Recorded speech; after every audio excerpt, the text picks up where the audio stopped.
News 18 India. Haryana की Ambala police ने संदिग्ध ड्राइवरों के खिलाफ केस दर्ज किया है। ये वो ड्राइवर हैं जो बड़ी मशीनों के साथ आंदोलन में पहुंचे हैं।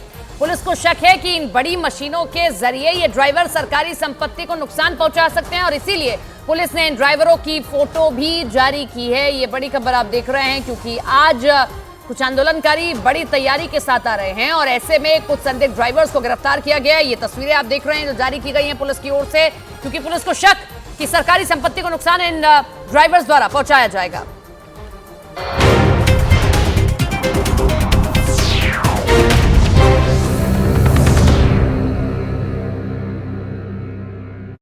आप देख, क्योंकि कुछ दिनों के लिए तेजस्वी अपने घर और बेटी से दूर रहने वाले हैं और बेटी के साथ खेलकर तेजस्वी ने वो कमी पूरी करने की कोशिश की। अभी तो ढूंढती रहती है पापा को। अभी 4-5 दिन से तो बाहर जा रहे हैं तो बच्चों का शौक होता है। अपनी जन विश्वास यात्रा के दौरान तेजस्वी बिहार के 30 से ज्यादा जिलों का दौरा करने वाले हैं। सबसे पहले वो मुजफ्फरपुर पहुंचे और लोगों को संबोधित किया। तेजस्वी की जन विश्वास यात्रा की तैयारी में आरजेडी पिछले कई दिनों से जुटी हुई थी, क्योंकि इस यात्रा को बिहार में आरजेडी का शक्ति प्रदर्शन माना जा रहा है। मुजफ्फरपुर पहुंचे तेजस्वी ने यात्रा का आगाज भी इसी अंदाज में किया और एमवाई के बाद बीएएपी समीकरण देते हुए आरजेडी को हर समुदाय की पार्टी साबित करने की कोशिश की। हम कहना चाहते हैं माई के साथ साथ बाप की भी पार्टी है।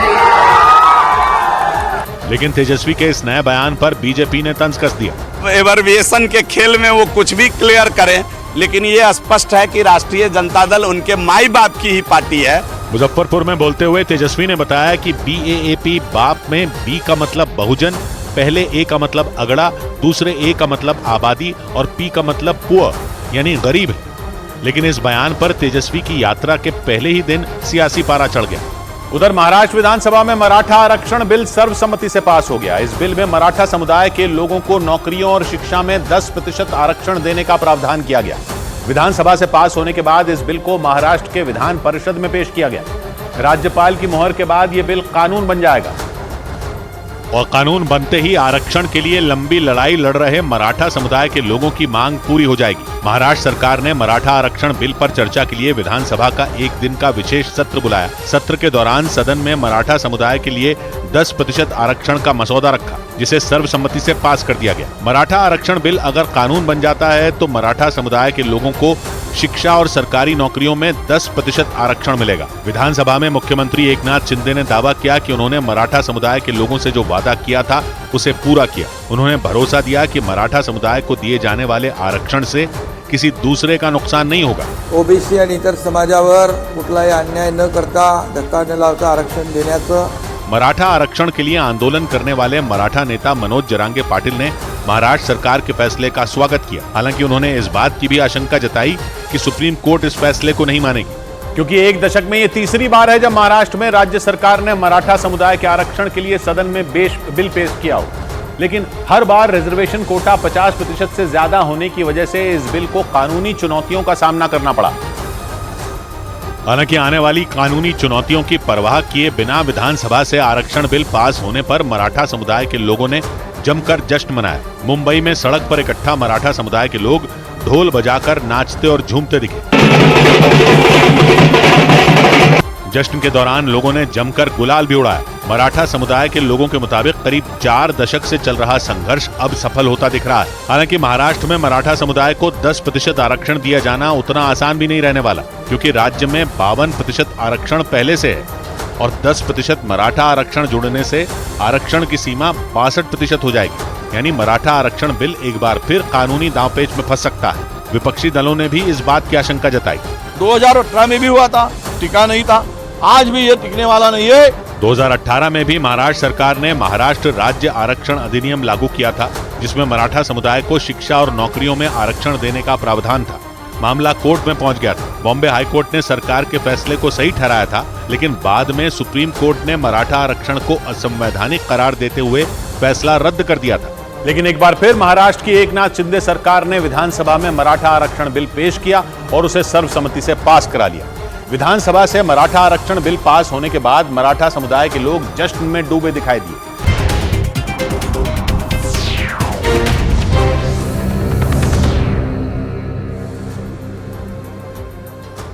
इस बीच महाराष्ट्र में ड्रग्स की बरामदगी से जुड़ी एक बड़ी खबर। ड्रग्स मामले में महाराष्ट्र की पुणे पुलिस की कार्रवाई जारी है और पुणे पुलिस ने दिल्ली से 400 करोड़ रुपए के ड्रग्स बरामद किए हैं। ये बरामदगी दिल्ली के साउथ एक्सटेंशन से हुई है। पुणे पुलिस अब तक कुल 1500 करोड़ रुपए के ड्रग्स बरामद कर चुकी है। इसमें 1100 करोड़ का ड्रग्स पुणे से और 400 करोड़ का ड्रग्स दिल्ली से बरामद किया गया है।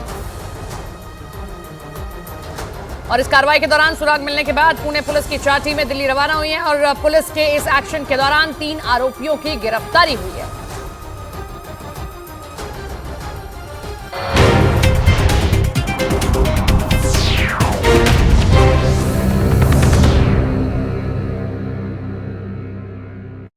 आप देख बाहर इकट्ठा लोगों ने भगवा झंडा लहराया और जमकर नारेबाजी की। इस दौरान कुछ लोग हाथों में मुख्यमंत्री एकनाथ शिंदे का पोस्टर लेकर जश्न मनाते और एक दूसरे पर रंग और गुलाल उड़ाते दिखे और ऐसा लगा जैसे विधानसभा के बाहर लोग होली मना रहे हों। विधानसभा से मराठा आरक्षण बिल पास होने की खुशी में मराठा समुदाय के लोगों ने जमकर गुलाल उड़ाया। जश्न में शामिल होने के लिए महाराष्ट्र के मुख्यमंत्री एकनाथ शिंदे और डिप्टी सीएम देवेंद्र फडणवीस भी विधानसभा के बाहर आ गए। जश्न मना रहे लोगों ने मुख्यमंत्री और उप मुख्यमंत्री को फूलों की एक बड़ी सी माला पहनाई। मराठा समुदाय के लोगों के बीच थोड़ी देर रुकने के बाद मुख्यमंत्री अपनी गाड़ी में सवार होकर चले गए, लेकिन लोगों ने विधानसभा के सामने वाली सड़क पर काफी देर तक जश्न मनाया। विधानसभा में 10% आरक्षण का बिल पास होने की खुशी मना रहे मराठा समुदाय के लोगों ने विधानसभा के सामने पटाखे भी फोड़े। लेकिन महाराष्ट्र विधानसभा से मराठा आरक्षण बिल पास होते ही महाराष्ट्र में मुसलमानों को 5% आरक्षण देने की मांग उठ गई। समाजवादी पार्टी नेता अबू आजमी ने आरोप लगाया कि एकनाथ शिंदे सरकार मुसलमानों को अनदेखा कर रही है और प्रेस कॉन्फ्रेंस के दौरान ही उन्होंने मुस्लिम आरक्षण के लिए लाए गए अध्यादेश की कॉपी फाड़कर अपने गुस्से का इजहार किया। ये जो नोटिफिकेशन है, इस नोटिफिकेशन को रद्दी टोकरी में डाल देना चाहिए। जब इससे कोई फायदा नहीं है, जब कुछ इससे हो नहीं रहा है, तो मतलब क्या इसका होता है? सरकार ने बनाया था ये हमने नहीं बनाया था, लेकिन मुसलमानों का जो रिजर्वेशन है उस पर सरकार न तो चर्चा करने को तैयार है, न तो देने को तैयार है। 2014 में महाराष्ट्र सरकार ने मुस्लिमों को 5% आरक्षण देने का फैसला किया था। महाराष्ट्र में उस वक्त के राज्यपाल शंकर नारायणन ने एक अध्यादेश भी जारी किया था, लेकिन मामला उसके बाद ठंडे बस्ते में चला गया। इसी से भड़के समाजवादी पार्टी के नेता अबू आजमी और रईस शेख ने महाराष्ट्र विधानसभा के बाहर अपनी आवाज बुलंद की। विधानसभा की कार्यवाही शुरू होने से पहले दोनों नेताओं ने अपने हाथों में एक पोस्टर लेकर प्रदर्शन किया। पोस्टर पर मुस्लिम समुदाय को 5% आरक्षण दिए जाने के समर्थन में बातें लिखी हुई दिखाई। बिहार के सीतामढ़ी में आरजेडी की जन विश्वास यात्रा की सभा के लिए बनाया गया